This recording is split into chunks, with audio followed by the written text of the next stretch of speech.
Blog Talk Radio.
Welcome to the Moscova Media Podcast. I appreciate you all for sticking with us. We are back once again with a new episode. We're on our first season with SAG-AFTRA, though, so that's pretty big, and we're really excited about that. Shout out to the Screen Actors Guild and AFTRA for allowing my company to sign up our podcast with SAG-AFTRA. Now, this is a organization that has been around for a while now, and it's pretty much an honor to be able to produce content under their banner. So I really want to thank SAG-AFTRA for the opportunity. Because that's been a goal of mine to join that organization. Yet it could be kind of tough to get into position to be part of it. Yet luckily they allow those that are looking to join to do it through new media contracts. So thank you so much for that. I really appreciate it. We will be continuing to deliver amazing content and have amazing guests on from all over. Yet without the amazing fans and followers and listeners from all over the globe, there wouldn't be a point to this. So I want to thank you all seriously for supporting the show and downloading the episodes and really spreading the word about the show, sharing it to your social media pages, texting people episodes from iTunes to Blog Talk to Spotify. So it's really something that I take to heart, and I'm very thankful for. There's people all the way in India. I've had some fans shout me out from India. So shout out to that country with 3 billion plus people over there. So shout out to them. Thank you so much for y'all's support, specifically my Indian people. But we do have followers from all over the world, especially in different parts of Africa, where podcasting is becoming more and more popular, as well as radio shows. So shout out to the people in the Ivory Coast, Ghana, West Africa, Zimbabwe, all over Also want to shout out my homies in East Asia and South Asia, as well as the epic proportions of listeners, como estas, in Latin America. Also, bonjour, sagafet, to all my Haitians, Creole-speaking, French-speaking people. Nula, not fe quizá nunca fe. Just here speaking some Creole. But again, I just want to thank everybody. I appreciate y'all. And thank you also to the companies that were able to send me some products, such as One More, which makes amazing audio, headphones and different speakers like that, as well as IK Multimedia, which is a great company that makes all types of microphones to gear for artists and producers. So shout out to them. I really thank you for that, as well as Sabinatech, that also makes audio products. So I really want to thank any sponsors that support me, my company, my show, and my brand, because I am here for you to use my platform,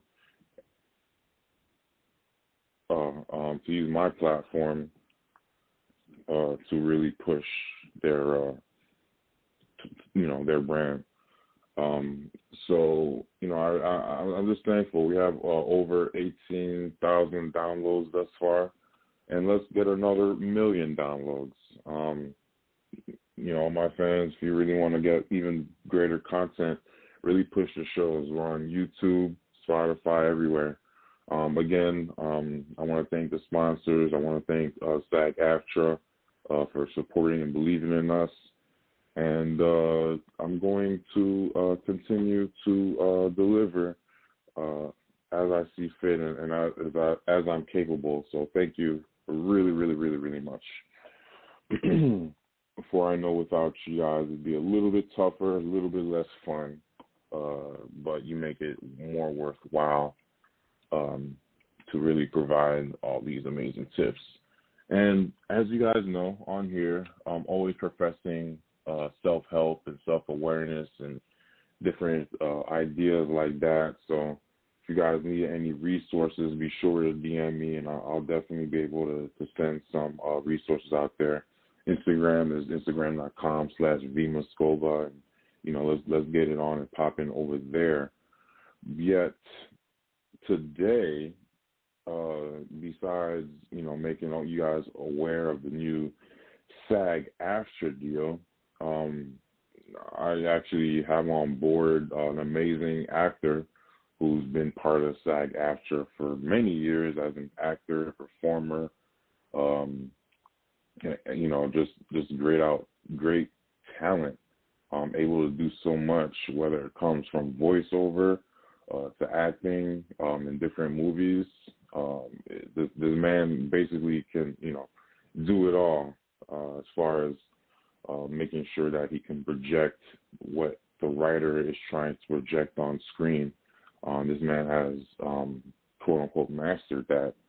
So I want you guys to Google Andy Milder right now. Go on YouTube. You'll see a bunch of his clips because he's an amazing American actor and voice actor, and has appeared in such films as Apollo 13, to Armageddon, to Rumor Has It, and Domino. He was a series regular on Fame L.A. and appeared on such shows as Star Trek Voyager, Star Trek Deep Space Nine, 6 Feet Under, Ugly Betty, and Boston Legal. Andy has also provided narration for Ballroom Bootcamp, 101, Most Starlicious Make-Overs, and Rex the Riches. And his voice can be found on commercials for Mucinex and Pepperidge Farm, Goldfish. And he's also provided the voice of Lightning Lad in 2006 animated series Legend of Superheroes. And his man is a series regular on Weeds as Dean Hodes. Well, Andy Wilder moved to Santa Monica, California at a young age, and then went on to University of California, Berkeley, where he majored in economics before studying at the American Conservatory Theater in San Francisco. And Wilder lives in Manhattan Beach with his wife, Dr. Betty Lee.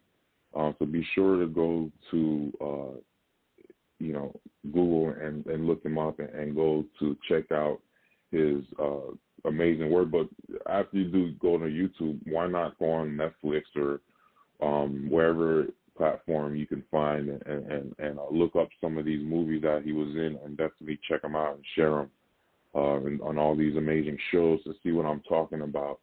Now this man takes his time to attend classes so that he can help others that want to get into acting or voiceover, whether it be comedy or drama.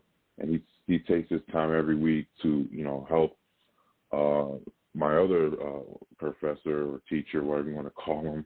They're like professors to me. He provides amazing, not only commentary, but just like overall insight on how to make things better. And when he can do it, he does it. And when he can't, but he'll let you know either way. So that's why it's an honor to really have him here today on this, my humble little podcast, and that's growing amazingly. Hi. Thank you, Vickens, very much. Are you there? Oh, it's a pleasure, sir. Thank you. The pleasure's mine, Vickens. It's nice to see you or talk to you here in this different forum. Oh yeah, definitely. I've been creating a podcast for years now. Yet I was able to really, take it onto a new platform as far as not only getting in other countries, but getting on SAG-AFTRA to make this worthwhile for my guests that come on, potentially providing a voucher and whatnot. But we actually met through class, and I was able to go on YouTube and different platforms to check out some of your acting, and I was pretty much blown away. You're very nice. In class, it's one thing, but to see what you speak about and in action, it's another. You're able to really capture what the writer is writing and put it on screen so that we as viewers can really understand what's being portrayed, and you're basically a master at that. I noticed you actually started in economics, though, which is business. What made you, want to switch to acting? Was it seeing somebody great that you wanted to emulate, or it was always something that you wanted to do? So I had always wanted to become an actor. That was always a thought of mine. And my parents, who were divorced when I was a kid, both told me, and funnily enough, they told it to me separately. I thought they'd spoken to each other, but I guess they hadn't. They both said to me, listen, if you go to school, you do well, and you get a legitimate, quote-unquote, legitimate degree in something that we think is legitimate, then we'll pretty much leave you alone. If you want to try to do whatever it is you want to try to do with your life, it'll always make us feel more comfortable to know that you have a, quote-unquote, legitimate degree that you can fall back on. And so when I was in college, I thought, maybe I'll be a lawyer. That was always a consideration. But so I majored in economics, thinking, maybe I'll be a lawyer. And I was kind of miserable not acting, and then I started acting again in college and really loved it. And I had debated, Vickens, between I just didn't know which path I was going to take, and I'd thought about being a lawyer. It sounded interesting to me. And I'd taken the LSAT, and I'd prepped for it. I took a prep test for it, a class, I should say, and I had there was one section I knew I could always get right. And on the test day, I choked. And back then, you could turn in a letter that said, hey, don't score me, and I'll take another test. And I wrote that letter out, and I was ready to mail it, and I stood in front of the post office in Berkeley, California, and I thought, well, if I'm going to be an actor, I should rip this up and walk away. And if I want to try to be a lawyer, I need to mail this. And I stood in front of that post office for about an hour and a half, and I ripped up the letter and walked away and never looked back. Well, that's pretty inspiring because a lot of people tend to make that choice, but aren't always successful, whether, depending on what success looks to them. Now, you've been a working actor for a number of years now. I've spoken to a couple of people that have, that have made that transition.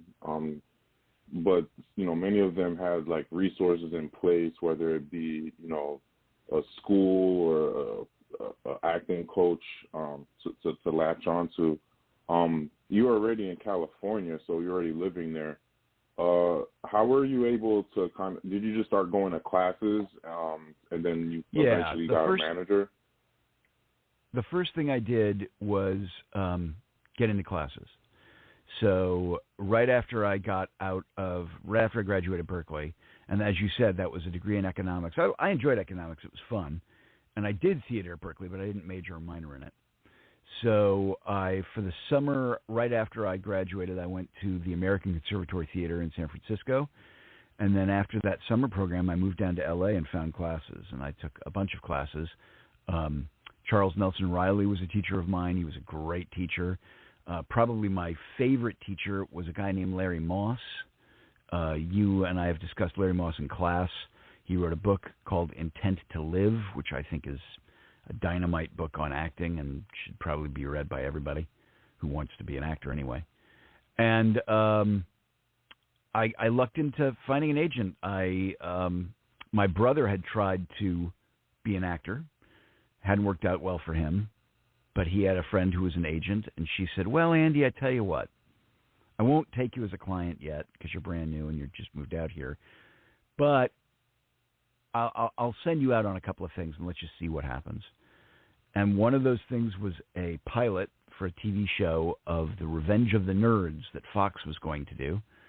And I tested for it, which meant that they had to draw up contracts, and it was down to me and the guy who got it, a guy named Robbie Rist, good actor, good guy.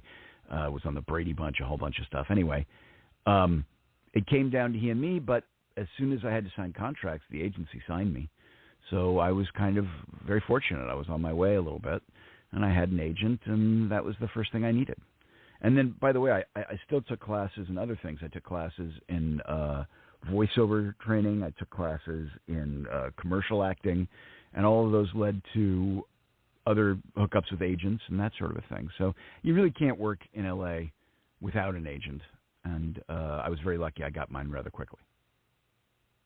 Yeah, that's amazing. So many people bypass some of these certain steps or don't see the importance of them and are, really trying to figure it out. Without getting too personal, how were you able to actually afford all these classes? Did you start working using your economics degree and then use that? Because that's something people have issues with. Yeah, of course. Well, I had a little bit of money because, unfortunately, my sophomore year of college, my father passed away, and he had left me a little bit of money, not a ton, but a little bit. And so I had a little bit of money there, but really I just got a job. I mean, the first thing I did when I moved to L.A. was I got a job, and it was telemarketing. It was nothing great and exciting. At least I wasn't calling people. I was calling businesses. But, it wasn't a great paying job, but it was enough for me to live on and afford a few classes on. And so that's what I did. As I think about it, actually, my dad did leave me money, but I wasn't allowed to touch it until I was 25. I forgot. He had I'd put it into a bank account with a trust on it, so I couldn't touch it until I was 25. So I did touch it after that, but I wasn't able to when I forgot all about that. So it was off that job. That was the only way I could do it. I put my nose to the grindstone and I took a job. And then, I was very lucky within the first couple of years. I only worked there for about 2 years. I'd booked some commercials and some other stuff, and I was able to make a living acting. So, I mean, really since like 1992, knock on wood, I've been making a living as an actor. Yeah, that makes sense. Nowadays, people have the ability to get jobs that are way more schedule friendly. whether they do like a Uber or Lyft or DoorDash or something to make that extra cash. And, they too can start looking for different classes all over, especially during these times where everything's on Zoom. So 92, it definitely wasn't exactly easier, for you back then, but you still made it happen and figured out, even in times where, losing that guiding spirit over your, or guiding person over your life, and they become spirit. So to be able to withstand that and stay strong and focused, is definitely something that's pretty cool and amazing that others can learn from as well. And also, the lesson that you put in there that really helps people, when people transition, creating some sort of trust providing money to, the next generation by creating it in this generation, if that's what one wants to do. Either that, or if you go to the state, and that still helps others. But that's something that, especially coming, as a person of melanation or color, we usually don't see importance in something like life insurance or trust. But because your father made that smart decision and choice, and when something out of his control happened, he was still able to keep control even in the afterlife and make sure that, his children or family could figure out a way to move forward by creating resources. It was very helpful to know that if I really needed it, I had some money that I could use. I mean, obviously it was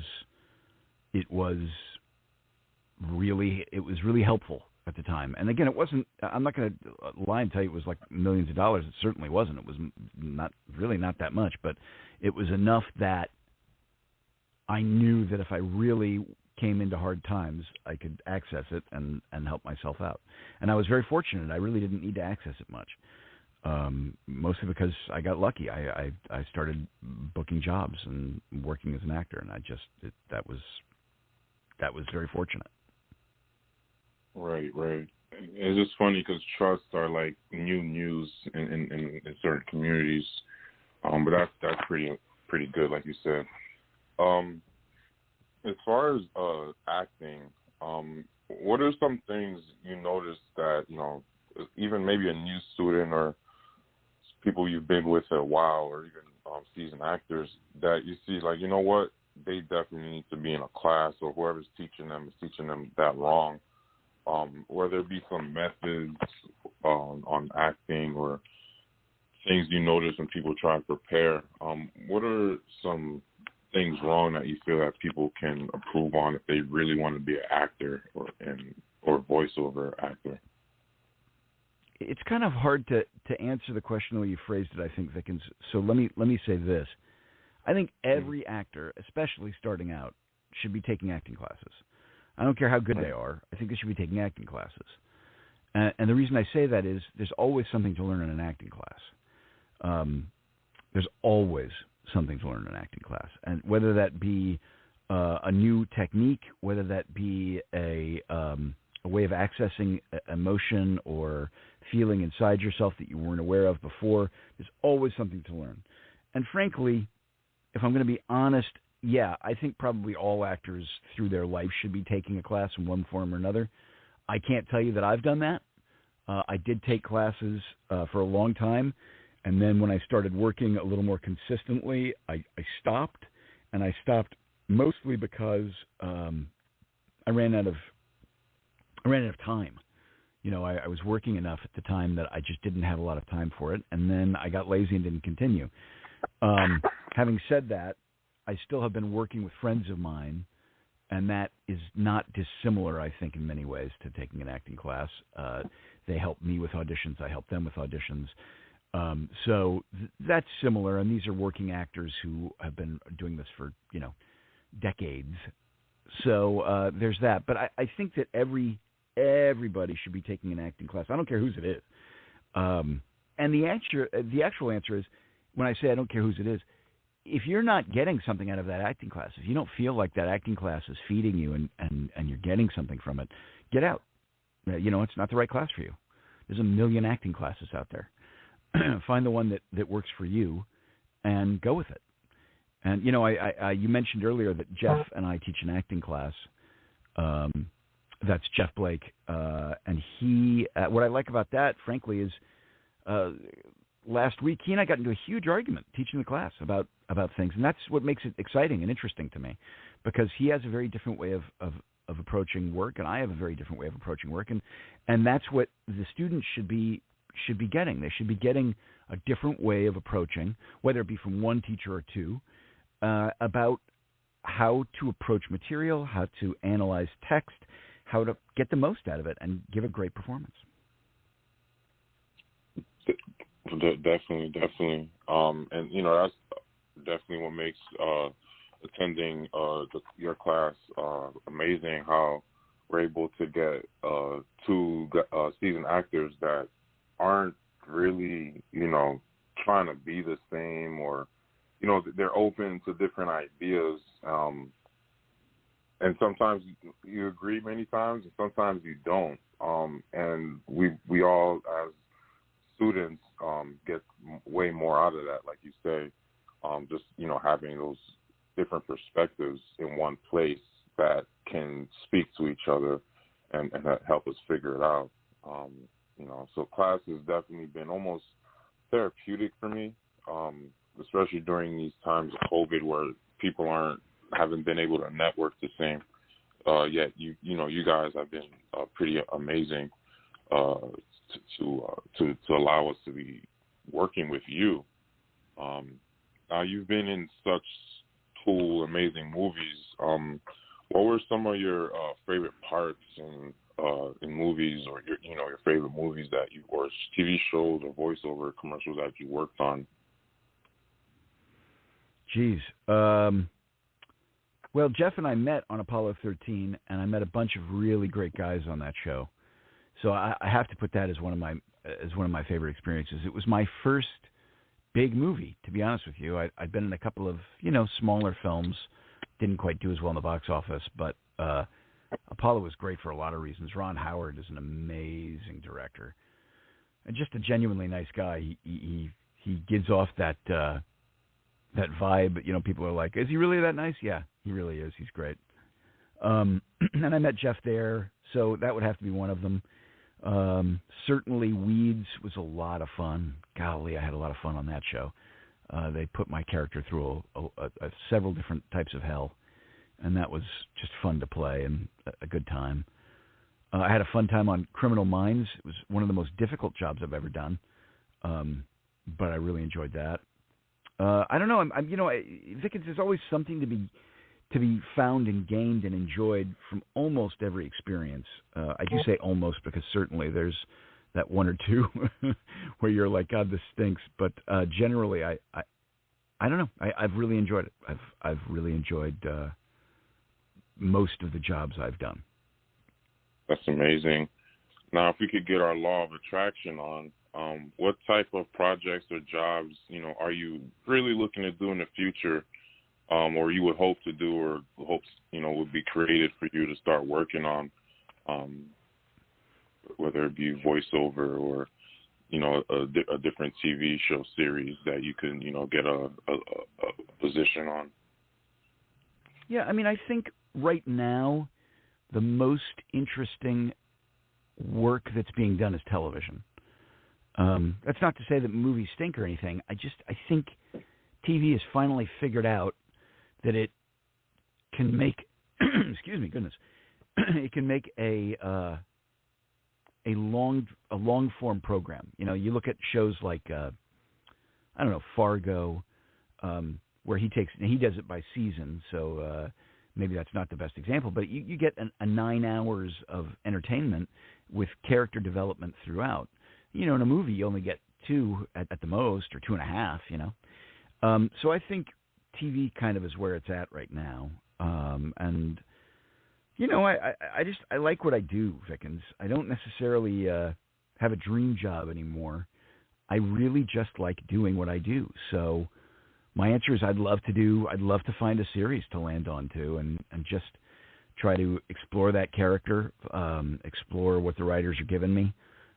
figure out how to play it as honestly and truthfully as I can, and both show the character's growth and grow with the character. I think that's part of the fun of it.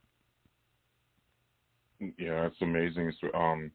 Especially with shows that are doing not as long as a Fargo with seasons, but the different Marvel series like Loki and WandaVision that came out to help develop those characters away from, the already 3+ hour long Marvel movies that didn't really have too much character development.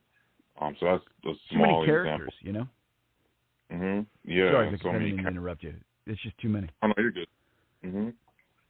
A recent Hollywood movie producer I've seen post a story on like US Today or something, said that movies are pretty much dead in Hollywood, and he stated a number of reasons. But I noticed, people are able to are kind of able to create movies, whether it be an iPhone or a Canon camera, on their own, and kind of put it out on different platforms themselves. And then also I've heard that big movie studios like Marvel are going to cease the long multi-movie contracts, especially with the Robert Downey Jr. thing.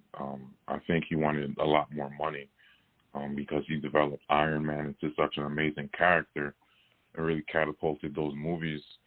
Do you feel that, and you just mentioned TV shows, do you feel that the movie industry is on its way out with people now being able to watch, have the option to watch movies at home, or how do you feel that's going? I don't think it's on the way out, Vickens. I mean, I think it's changing. I think it's evolving. I do think if things continue the way they have been, like you say, with people being able to watch these movies at home, I think that will cause real trouble for the theater chains, and especially smaller mom-and-pop theaters, which is a shame. I don't think the movie-going experience is what it used to be. My whole goal every week as a kid was to go watch a movie. I couldn't wait to go to a theater with a crowd and watch a movie. And I think now that we can stream and download and all that sort of thing, I don't know. I don't think people are as interested in that. I think you've got great seats at home. I don't think it'll go away quite yet. I still think that there is some interest in it, and it's always cool to see a movie on a screen that's way bigger than anything you could own. So that's cool. And, it's also cool being in a space that is completely dark and sharing that experience with others. I still enjoy that. I think it's great. But I do think the movie industry's running into trouble. I mean, it used to be the dominant medium of Hollywood, and I think it is no longer. I think television is now that medium. So we'll see, what happens. I don't think movies are dead. I certainly don't. I don't think they'll stop making them anytime soon. I still think they're a viable medium, but I don't think they're going to be quite as dominant as they were. Especially, I know they aren't, because they aren't already. Television has taken over and done a very good job of it. I mean, we wouldn't be watching all this television if it weren't interesting. But they've made it very interesting, whether it be Marvel or there's a bunch. I'm trying to think. There's a great French series that I watched not that long ago called The Bureau, which was fabulous. I mean, people are just making interesting, good television, and part of the reason why they're using the tricks from the movies. They're being smart. They're making intelligent, highly developed characters and plots, and they're counting on the intelligence of the audience as opposed to some of the earlier TV where they went for the lowest common denominator and assumed that everyone was dumb, and so that's how they went for it. Now they're tending to go with smarter, more intelligent stuff, and I think that's smart. I think that's good. Right, especially with all the data that people are, companies are able to intake from, things like Netflix and really get interesting demographical information to provide what people would want to even watch. So technology definitely has a part in that. And most recently, as actors, we've had to, because of COVID, we had to start mostly self-taping at home and kind of creating a mini studio at home to provide these self-tapes to casting directors and producers or whatnot. And then also now people are kind of like using apps like TikTok, Instagram, continuing to use Twitter to create their own kind of series and maybe TV shows or comedic shows or whatnot, and really creating followings on their own. Yeah, it's crazy. Right. So as an actor, do you feel like the next transition is to now we have to actually start creating our own content, or will we still be able to? Well, I think that happened in the 90s. I think that in the 90s that became the thing. And what I mean by that is, no, we didn't have TikTok, we didn't have YouTube, we didn't have those things yet. But what was happening in the 90s was people were starting to do one-man shows. People were starting to put up comedy things that in theaters that were getting picked up by places like HBO. I'm thinking about Mr. Show. And the truth is, Vickens, the bad thing about Hollywood, one of the many bad things about Hollywood, is that if you're an actor, such as myself, you kind of have to wait around until there's a role, and then you have to audition for it. And then even if you're the best actor for it, there might be a reason why they're not going to hire you. I don't like the way you look. You're too tall. You're too short. You're too old. You're too fat. You're too skinny. And there's a million reasons you won't get it. But if you create your own content and you put yourself in it, there's always going to be a need for you in that, because it's yours, you created it, and if it takes off, it's great. So my answer is yes. You should. I think everyone should be trying to create their own stuff. It's not easy to do, and it requires a lot of effort and a lot of work and a lot of nose to the grindstone. But I do think that the best way to make sure that you're working, whether it be for financial gain or just for your own soul's satisfaction, is to create and perform your own work. Right, definitely. Because you definitely have more control over it. And somehow, some way, I was able to figure out that I've actually been creating my own work through these podcasts, and was able to sign up with SAG, which is a goal. Yeah, you have to get in a commercial. Yeah, that's pretty cool, Vickens. Yeah, I don't know how I was able to figure that out, but thank God for Clubhouse and just me, trying to think based off of what I'm hearing. And I've told groups of Haitian actors and different actors if they wanted to participate in helping in any way. But some things you just gotta figure out on your own. But not to get off topic, and you definitely don't have to get into this if you don't want to or can't. But real quick, I was actually a couple weeks ago, or a couple days or weeks ago now, I was on a date with a female I met off, I guess, Facebook, I think it was. And it was all right. I was a little bit catfished, I'm not going to lie. But, I'm not official. But anyway, I tried to stick through it. And eventually, sometime during the conversation, she happens, I guess, to see some of my Instagram and starts talking to me about acting. And I didn't mind talking about it yet, but I wasn't there for that, and she wasn't an actor. But she started talking about, crazy things she's heard about Hollywood, and I guess through YouTube or different stuff like that, as far as different groups of people that she started mentioning blood sacrifice, to be specific. And me myself, even before these classes, I've worked around different celebrities and with them, and been around their families. And one thing I did notice is, like, most of these people, they're actually really nice. Like, you can tell someone's vibe if they're an asshole, if they're a narcissist.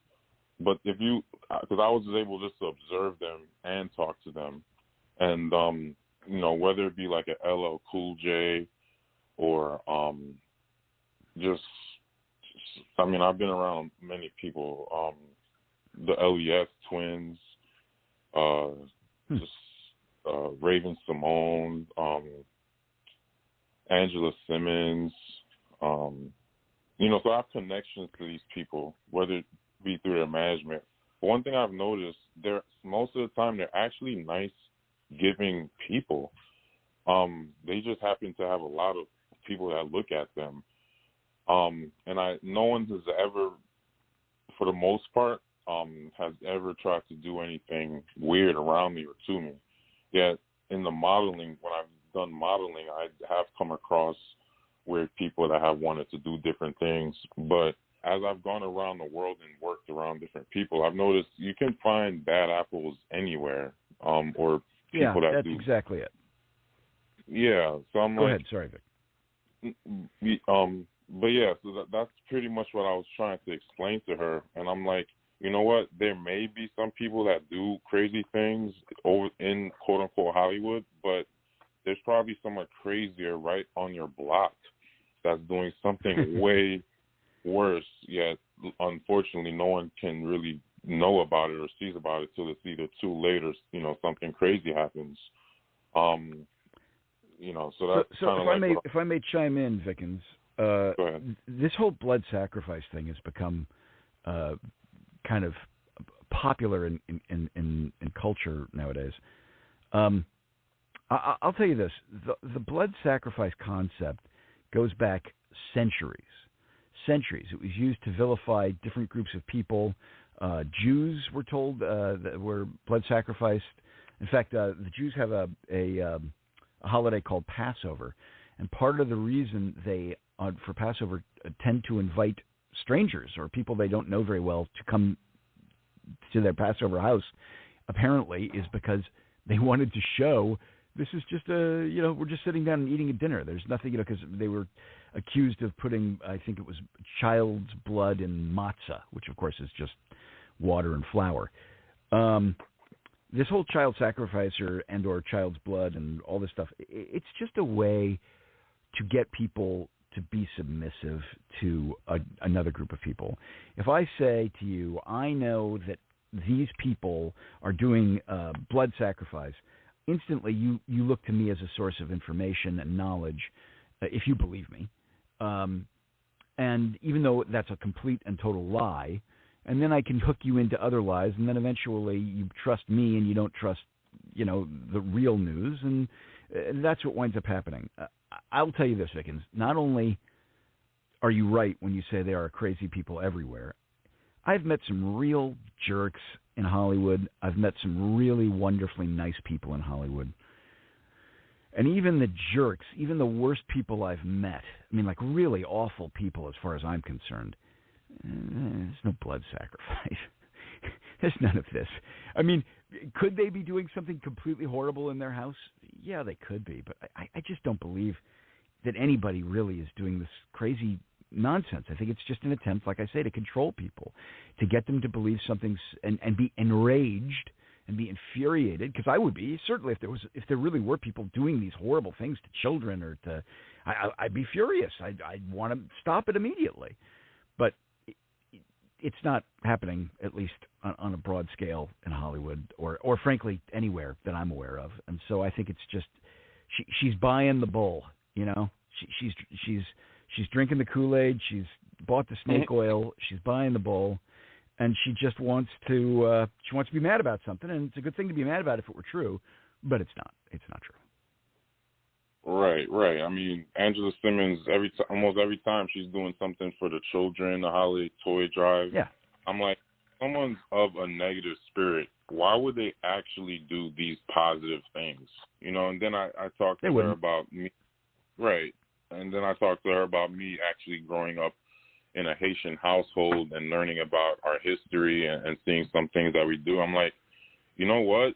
Haitians sacrifice chickens if need be during a a quote unquote voodoo ceremony or whatever. So like, are we like, or do you hate me now, or like, am I vilified because I've witnessed or part of these things? It's like, but that's voodoo is just a different form of a religion. We could go to a Catholic, they might do something like that, or Islamic or wherever. So I just try to help people understand these things, but it's just weird to me, and I'm thankful that you were able to answer that in such a great way. I hope it was. I'm never quite sure if I'm doing justice to what I mean, but I'm glad you seem to get something from it. Yeah, man. Thank you so much, because I just wanted to make sure it wasn't just me. No, especially with that actually worked in Hollywood, quote unquote Hollywood, for so many years. We probably would have been doing something crazy like that in class. But like I said, there's bad apples everywhere. It could be in anything. Yeah. But it's now, not. By the way, if she had said to you, "I've heard these Hollywood types do drugs," yeah, no, that's true. I've seen people do drugs. Not all of them, but I've certainly seen that. And that's bad behavior, and it's like, okay, I get it. But I mean, come on, this whole nonsense about drinking kids' bloods to stay young and stuff. Come on, it's just so stupid. It's so ridiculous. And like I say, they've been using this lie for thousands of years to gain control over people, and it's time that we said, stop it. Stop. It's a lie. Come on. Right. Bummed out, Vickens. Just bums me out when I hear stuff like that. It's just so sad. And I'm sure this girl, or woman, I should say, believed it. And again, if I understand her outrage, but there should be part of her. We should be teaching everyone in America to go, wait a minute, that's ridiculous. You've ever heard of Occam's razor, which says the idea behind Occam's razor is the simplest explanation is usually the most correct explanation. But people here in the United States don't like that. They want to go for the most convoluted, furthest, craziest explanation. And that usually includes stuff like blood sacrifice or I don't know, all sorts of crazy nonsense. And it's just not the case. It's just not the case. Right. And this is now, and we actually are in like the age of Aquarius, where everything's coming to light, and then nothing's really been being hidden. Especially, and it's obvious with all these cameras and phone cameras and security cameras. It's a lot easier with technology to catch people these days. It seems like. So it's also easier to separate from certain people that don't want to really hear truth and want to stick in their kind of like dream world, rather than try to figure out how we actually can work in this new world or whatnot. So I'm just thankful that I'm able to get the truth and see for myself from amazing people like you, that continue to just live life and do the best that they can with the choices that I guess they're presented with, as we all should. Yeah, I mean that's exactly it, Vickens. I'm totally with you on that. Look, you keep spouting the truth, which is great, and I hope you're able to do that forever, man. I love that, but I also it does scare me a little bit that we enter this era of social media, and in some ways it feels like we're going back to the Dark Ages, where people are willing to believe, people are afraid of science. People are afraid of all sorts of things that it just scares me. I'm just scared. I hope that we are able to regain our sanity as a collective whole and move forward in the way that we should, in a wonderfully progressive and loving way. And that's all I want. That's all I'm hoping for. Acceptance, love, and forgiveness. Definitely, because no one's perfect on this planet. If we were, it would not be going the way it is now, where it has the ability to scare people based on the majority acting based off of their feelings a lot. But the truth will continue to be shed in this age as well. So nothing really much to be afraid of. We continue to work in light and do the best that we can, as far as, being positive spirits and forces. So I'm not really just scared about that.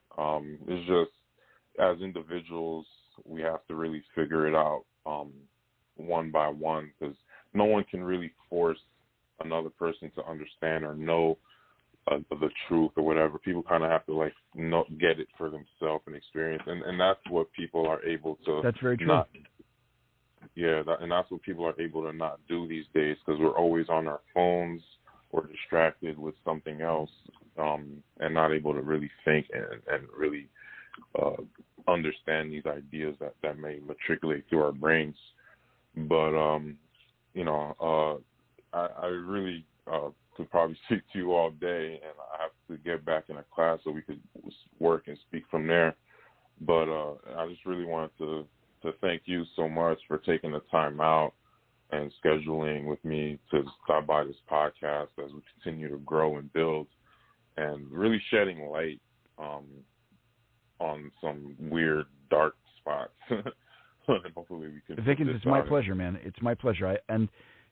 Jeff and I, neither of us consider ourselves acting teachers. We consider ourselves actors who run a class, But it's great having you in there. We really like. We've discussed about it, having you in the class. We really like having you in the class. You add a really interesting, different take, because you're your own man and you own that, and it's fun having you in class. So I hope to see you back there soon.